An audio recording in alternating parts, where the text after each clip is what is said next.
दोस्त भले ही एक ही हो लेकिन सच्चा और ईमानदार होना चाहिए। बिना मतलब की भीड़ इकट्ठा करना और शो ऑफ करना कि मेरे पास सैकड़ों लाखों फैन फॉलोइंग है और मेरे हजारों फ्रेंड्स हैं। जरूरत के टाइम जो काम आता है ना वही अच्छा और सच्चा मित्र होता है। एक बाप और बेटा होता है तो बेटे के सैकड़ों दोस्त होते हैं। वो इसी बात को लेकर इतराता है और अपने पिताजी से बोलता है कि पिताजी मेरे सैकड़ों फ्रेंड्स हैं और एक चुटकी बजाते ही सारे के सारे मेरे लिए तैयार रहते हैं। तो पिताजी बोलते हैं कि बेटा मेरे पास एक ही दोस्त है लेकिन वो हमेशा मेरे ऊपर जान छिड़कता है। तो पिताजी बेटे से बोलते हैं कि चल ऐसा करते हैं, आज तेरी दोस्तों की परीक्षा लेकर देखते हैं। पिताजी रात के 2 बजे अपने बेटे को उठा करके अपने बेटे के दोस्त के घर पर लेके जाते हैं और बाहर से बेटे से उसका दरवाजा खटखटवाते हैं। तो बेटा जब दरवाजा खटखटाता है 8-10 बार दरवाजा पीटने के बाद में अंदर से किसी प्रकार की कोई आवाज नहीं आती है, लेकिन एक फुसफुसाहट वो सुनता है। उसका जो दोस्त होता है अंदर वो अपनी माँ को बोलता है कि माँ बाहर जाके बोल दे कि मैं घर पे नहीं हूं। यानी कि उस दिन उस दोस्त को इस बात का एहसास होता है कि यार अपन जिन लोगों को अपना मानते हैं वो हकीकत में अपने नहीं होते हैं।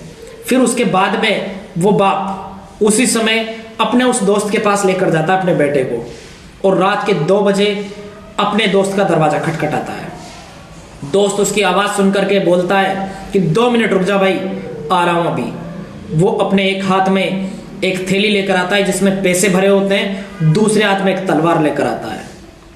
बाहर दरवाजा खुलता है तो बाप बोलता है अपने बेटे से कि ये है मेरा दोस्त। फिर दोस्त से पूछता है कि तू ये बता इस थैले में पैसे और एक हाथ में तलवार लेकर क्यों आया।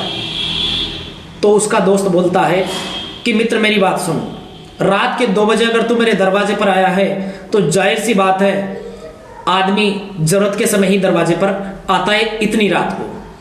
हो सकता है तुझे 2 प्रकार की जरूरत हो, या तो तुझे पैसे की आवश्यकता है इसलिए मैं थैली भर के पैसा लेकर आया हूं, दूसरी हो सकता है तेरे किसी से विवाद हो गया हो इसलिए मैं तलवार साथ लेकर आया हूं, मैं चलता हूं तेरे साथ, कौन है तेरे से लड़ने वाला। ये बात अपने बेटे को समझाता है वो बाप और फिर बाप बोलता है ये होता है असली दोस्त। इसको इस बात का अंदाजा भी नहीं कि मैं यहाँ पर इसकी परीक्षा लेने के लिए आया हूँ, लेकिन फिर भी ये पैसा और तलवार लेकर आया। और एक तेरा दोस्त देख जिसने घर का दरवाजा तक खोलना उचित नहीं समझा। अब आप खुद तय कीजिए आपके दोस्त किस श्रेणी के दोस्त है, कभी उनको परख कर देखना। आपका दोस्ती पर जो विश्वास नहीं उठ जाए ना तो नाम बदल देना मेरा। जैसा मेरे उठा है उस तरीके से आपका भी उठेगा एक दिन। जय हिंद।